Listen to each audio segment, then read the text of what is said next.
అంటే knowledge wisdom sir. అంటే బుద్ధికి జ్ఞానానికి ఉన్న తేడా ఏమి, ఇది చిన్న సారాంశం. ఈ 4 మంది గురువు దగ్గర విద్య నేర్చుకుని వీళ్ళు ఇంటికి గురుదక్షిణ ఇచ్చేసి ఇంటికి వస్తుంటే దారిలో ఒక చనిపోయిన పులి ఎముకల గూడు కనబడిందంట. దాంతో ఒకడేమన్నాడు, నా విద్యను ఉపయోగించి దీనికి నేను కండరాలు నరాలు సృష్టిస్తానన్నాడు. రెండో వాడు ఏమన్నాడు, దీనికి అవయవాలు సృష్టిస్తాను రా అన్నాడు. మూడోవాడు, నా విద్య ద్వారా నేను దీనికి ప్రాణం పోస్తాను రా అన్నాడు. నాలుగోవాడు, వద్దురా అది లేస్తే తినేస్తుంది అంటే నువ్వు పోరా అంటారు. వీడిపై చెట్టు కూర్చునేస్తాడు సార్. ఈ ముగ్గురు ఈ ప్రయోగం చేస్తే అది లేచింది, ముగ్గురిని తినేసింది సార్.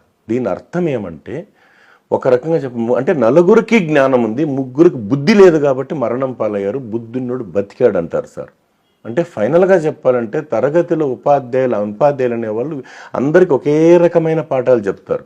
దాన్ని విని ఆచరించిన వాడు ఒక ఉన్నత భవిష్యత్తు కోసం వాడు మనం చూస్తున్నాం కదా వెలుగుతున్నారు. ఇంకొంతమంది ఇబ్బందులు పడుతున్నారు. అందుకే తరగతి గది తరగని నిధి అన్నారు సార్.